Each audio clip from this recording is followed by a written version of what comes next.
I watched Indiana's official 2-minute highlight from the Chicago game, and the framing looked familiar.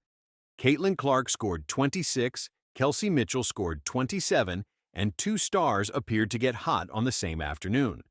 Then I watched the fourth quarter again. With Chicago threatening, Clark created two consecutive Mitchell threes. The records belonged to different players, but the possessions didn't. That distinction turns a 90-86 win on August 8th into something larger than another fever box score. Clark finished with 26 points, 11 assists, 4 rebounds, and 5 made threes on 6 attempts.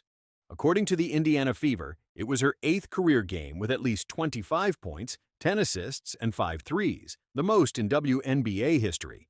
Mitchell scored 27 and reached 20 points for the 16th consecutive game. That broke the single-season WNBA record of 15 previously held by A'ja Wilson. The league record book will place those achievements on separate lines. One belongs under Clark's combination of scoring, passing, and shooting. The other belongs under Mitchell's consistency as a scorer. A spreadsheet needs separate rows. Chicago's defense didn't have that luxury. That became clearest in the fourth quarter. Indiana had led by as many as 17, but the sky kept cutting into the margin. The Fever's offense started to wobble. Chicago moved close enough that one empty Indiana possession could alter the game. Mitchell then hit back-to-back threes, both created by Clark assists. The first possession forced Chicago to account for Clark before Mitchell received the ball. The second punished the defense before it could reset. The box score awarded Clark 2 assists and Mitchell 6 points. Those possessions revealed the mechanism beneath both records. Clark displaced the defense, and Mitchell finished the advantage. That mechanism tells us more than calling them the league's best backcourt and stopping there. Best backcourt is an opinion. The official number released by Indiana the next day was 516 combined points over 10 games, the most by any duo across a 10-game stretch in WNBA history. 516 points can't be explained by two isolated hot hands. A hot hand may survive one night. 10 games require something repeatable. Clark described part of that system after the Chicago win. She said her goal was to set her teammates up for success, take the easy scoring opportunities when they appeared, and read what the defense gave her. Against Chicago, Indiana believed it could involve the Sky's centers in ball screen actions and attack their feet. Clark admitted that she sometimes became too focused on getting downhill, but the underlying read was intentional. A ball screen involving Clark does more than create a shot for Clark. It forces a chain of defensive choices. If the defender guarding the screener stays deep, Clark can pull up. She made 5 of 6 threes against Chicago, so that space carried an immediate cost. If the big steps higher, Clark can turn the corner or hit the screener. When the weak side defender rotates toward the lane, the ball can move to Mitchell. If Mitchell's defender leaves early to contain Clark, Mitchell receives the advantage before she has made a move. Clark begins the problem. Mitchell makes every attempted solution expensive. Mitchell's role isn't passive. She isn't standing in a corner and waiting for Clark to manufacture 20 points for her. Her speed bends the possession before she touches the ball. A defender can't drift too far toward Clark because Mitchell can cut behind that movement. When Mitchell catches with one side of the floor already tilted, she can rise for 3, attack a late closeout, or reach the paint before the help defender establishes position. Stephanie White described Mitchell's development after the game in terms that went beyond scoring. White said Mitchell has become a better passer, a more controlled driver, and a better reader of how defenses play her. That changes the Clark-Mitchell exchange. When the ball reaches Mitchell, the defense isn't reaching the end of the possession. It is entering a second decision tree. One sequence in the Chicago highlights showed Mitchell drive, draw attention, and float the ball to Aliyah Boston. Another ended with a no-look Mitchell pass to Michaela Timpson. Those passes don't appear in Mitchell's 20-point streak, but they help explain how the streak continues. Defenders can't treat every Mitchell touch as a shot attempt. Her scoring threat now opens passes, and those passes make the next scoring opportunity cleaner. White also pointed to Mitchell's defense. Indiana has assigned her to top opposing perimeter players while asking her to carry a major scoring load. That isn't a decorative detail. A stop can produce the transition possessions where Clark and Mitchell are hardest to organize against. Clark advances the ball before the defense matches up. Mitchell races into a gap, and the opponent must identify 2 threats moving at different speeds. The result isn't 2 guards taking turns. It is one guard accelerating the decision and another attacking the consequence. There is a third part of the mechanism. Boston scored 13 points and collected 11 rebounds against Chicago. Clark, Mitchell, and Boston combined for 66 of Indiana's 90 points. When the sky leaned too far toward the guards, Boston supplied an interior release. Late in the game, after Chicago scored 7 straight points, White returned Boston to the floor. Indiana went to her after a timeout, and she finished inside. Boston's presence prevents the Clark-Mitchell partnership from becoming a predictable two-player exchange. A defense that sends 2 defenders toward Clark can expose the roll. One that rotates toward Boston can free Mitchell. A defense that stays attached to both can leave Clark with a path to the rim. The scoring records carry 2 names, but Indiana's geometry needs 3. This is where the official highlight I watched the first time becomes misleading. It presents a series of makes because that is what a highlight package is built to show. The more revealing evidence sits between those makes. Which defender moved first, who forced that movement, and where the ball went next. If you watch the next Indiana game only for Clark's point total or Mitchell's attempt to extend the streak to 17, most of the mechanism will disappear. The useful signal arrives one action earlier. Watch the defender guarding Mitchell when Clark enters a ball screen. Then watch the weak side defender when Mitchell receives the pass.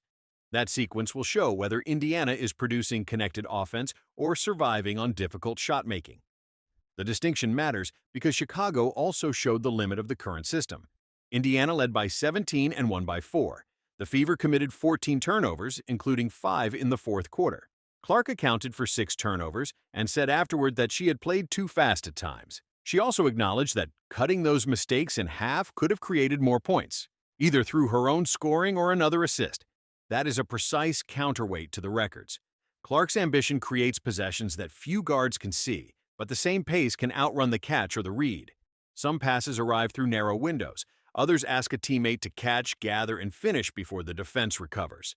Against Chicago, the breathtaking pass and the unnecessary turnover were separated by a fraction of a second. The answer isn't to remove the ambition. Reducing Clark to safe passes would also remove the pressure that creates Mitchell's openings. The task is control. Clark must recognize when the defense has already surrendered the easy advantage and when one extra attempt at creation converts a favorable possession into a live ball mistake. Clark's post-game assessment was restrained. She said Mitchell makes accumulating assists easier, but she also said she needed to take better care of the ball. Those statements belong together. The partnership raises Clark's passing ceiling. Its next stage depends on lowering the cost of reaching that ceiling. Mitchell's streak faces a related test. 16 straight 20-point games demonstrate durability, shot creation, and roll stability. They don't guarantee that every 20-point performance will produce efficient team offense. A defense may force Mitchell into tougher attempts while staying home on Clark. Another may pressure Clark and trust a third Fever player to beat the rotation. Indiana must keep finding the version of Mitchell's scoring that comes from shared advantages, not possession-by-possession rescue work. The Chicago game offered both versions. Mitchell scored through cuts, drives, floaters, transition opportunities, and threes. Her 2 late threes came directly from Clark. She also created for Boston and Timpson. That is connected offense. Indiana's late turnovers, missed free throw, and shrinking lead showed the rescue version. The Fever had enough individual production to survive, but the game remained undecided in the final seconds. Chicago entered with the weaker record and without a full roster, yet Indiana needed Clark to make one of 2 late free throws before the margin became 4. The 90-86 result proves 2 things at once. Clark and Mitchell have built a historically productive partnership, and Indiana hasn't finished learning how to protect the advantages that partnership creates. The next opponent makes that tension useful. New York visits Indiana on August 11th. Mitchell's scoring streak will be active. Clark's combination of shooting and passing will command the first layer of New York's coverage. The more important evidence will arrive after that first layer moves. If New York can pressure Clark without abandoning Mitchell, Indiana will need Boston and its secondary passers to punish the remaining space. When New York sends early help toward Mitchell, Clark may find more direct scoring opportunities. If the Fever turn the ball over while attempting the ambitious pass, New York can make the shared mechanism work in reverse by converting Indiana's pressure into transition offense. That is a better test than asking whether Mitchell can score 20 again. She has already done it 16 times in a row. It is also better than asking whether Clark can produce another large point and assist line. She has already recorded the 25-point, 10-assist, 5-3 combination 8 times. The next test is whether those achievements continue to overlap. Indiana's 516-point record offers the strongest evidence that the overlap isn't accidental. A 10-game window includes different opponents, defensive coverages, shooting nights, and game states. Across those changes, Clark and Mitchell produced more combined points than any WNBA pair had produced across the same span. The number doesn't declare Indiana a finished championship team. It does identify the engine carrying the team toward that conversation. White's comments about Mitchell provide another clue. By emphasizing her passing, controlled drives, defensive assignments, and ability to play from 2 feet, White described a player whose value now extends beyond the scoring column that holds her record. Clark's remarks did the same from the opposite direction. She discussed shot selection, ball screen matchups, turnovers, and setting up teammates rather than treating 26 points as the whole performance. Both players described process after a game that invited celebration. The easy version of this story would turn the Chicago win into a coronation. Clark broke one record, Mitchell broke another, Indiana won. Roll the montage. The harder version follows the ball. It begins with Clark forcing the defense to declare itself. Mitchell attacks the first rotation instead of the original alignment. Boston occupies the interior. Mitchell's passing punishes the second rotation. Clark's shooting discourages defenders from recovering too early. A stop creates speed, and speed prevents the opponent from arranging all 5 defenders before the next choice arrives. When that chain remains intact, separate player records become evidence of one system. When the chain breaks, Indiana's flaws reappear quickly. The ball sticks. A pass arrives too hot. Fourth-quarter turnovers accumulate. A 17-point lead becomes a one-possession game. That is why the late back-to-back threes were more revealing than either final scoring total. Mitchell needed the shots to extend Indiana's margin and complete her record-setting night. Clark created both. The scorer reached the milestone through the passer's read, and the passer's record grew through the scorer's finish.